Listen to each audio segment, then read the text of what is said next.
পর্দার যে কৃষ্ণ একদিন গোটা প্রজন্মকে শিখিয়েছিলেন ভালোবাসার জন্য ঘর ছাড়তে হয়, সেই কৃষ্ণই আজ চিরতরে না ফেরার দেশে পাড়ি জমালেন। পশ্চিমবঙ্গের জনপ্রিয় অভিনেতা রাহুল অরুণোদয় বন্দ্যোপাধ্যায়ের অকাল প্রয়াণে এখন দুই বাংলার চলচ্চিত্র অঙ্গনে স্তব্ধ।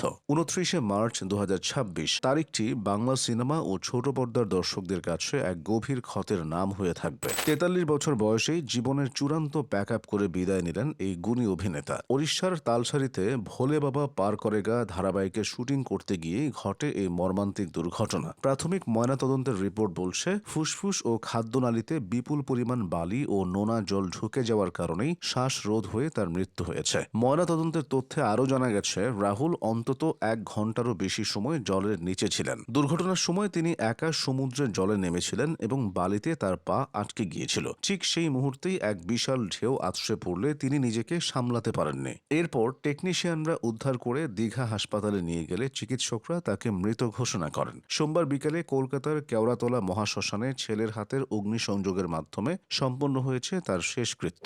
বিজয়গড়ের বাসভবন থেকে শ্মশান পর্যন্ত রাহুলকে শেষ বিদায় জানাতে ভিড় করেছিলেন অগণিত ভক্ত ও সহকর্মীরা। প্রসেনজিৎ চট্টোপাধ্যায় থেকে শুরু করে আবির চট্টোপাধ্যায়, রাজ চক্রবর্তী, রূপম ইসলাম, অঙ্কুশ হাজরা সবাই এসেছিলেন তাদের প্রিয় রাহুলকে শেষ শ্রদ্ধা জানাতে। বামপন্থী আদর্শে বিশ্বাসী এই অভিনেতাকে শেষ বিদায় জানানো হয়েছে লাল সালাম দিয়ে। তার শববাহী গাড়িটি মুড়িয়ে দেওয়া হয়েছিল লাল পতাকায়। এমনকি তার প্রিয় ফুটবল দল ইস্ট বেঙ্গল আর আর্জেন্টিনার পতাকা নিয়েও হাজির হয়েছিলেন অনেক অনুরাগী। রাহুলের এই প্রস্থান মেনে নিতে পারছেন না তার মেন্টর ও পরিচালক রাজ চক্রবর্তী। 2008 সালে রাজের হাত ধরেই চিরদিনই তুমি যে আমার সিনেমার মাধ্যমে রাতারাতি সুপারস্টার হয়েছিলেন রাহুল প্রিয়াঙ্কা জুটি। সেই কৃষ্ণ আর পল্লবীর প্রেম দেখে একসময় নতুন করে বাংলা সিনেমার জোয়ার এসেছিল। রাজ চক্রবর্তী আবেগঘন কণ্ঠে জানিয়েছেন, রাহুল কেবল একজন ভালো অভিনেতাই ছিলেন না, ছিলেন একজন অত্যন্ত মেধাবী লেখক এবং স্পষ্ট বক্তা। সোশ্যাল মিডিয়ায়ও এখন ভাইরাল হচ্ছে রাহুল অরুণোদয়ের একটি পুরনো চিঠি,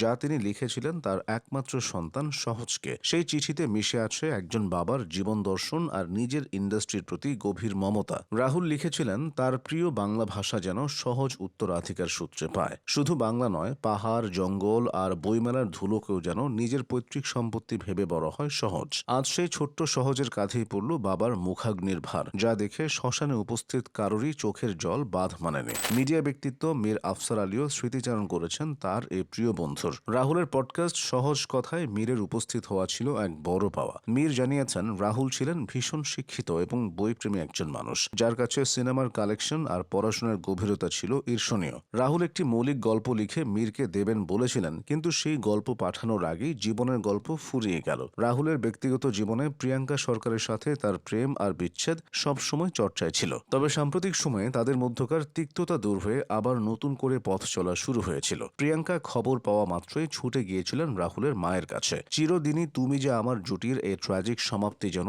সিনেমার পর্দার চেয়েও বেশি বিষাদময় হয়ে দেখা দিল। 450টি নাটকের অভিজ্ঞতা আর অগণিত হিট সিনেমার এই সারথি আজ স্রেফ ইতিহাসের পাতা।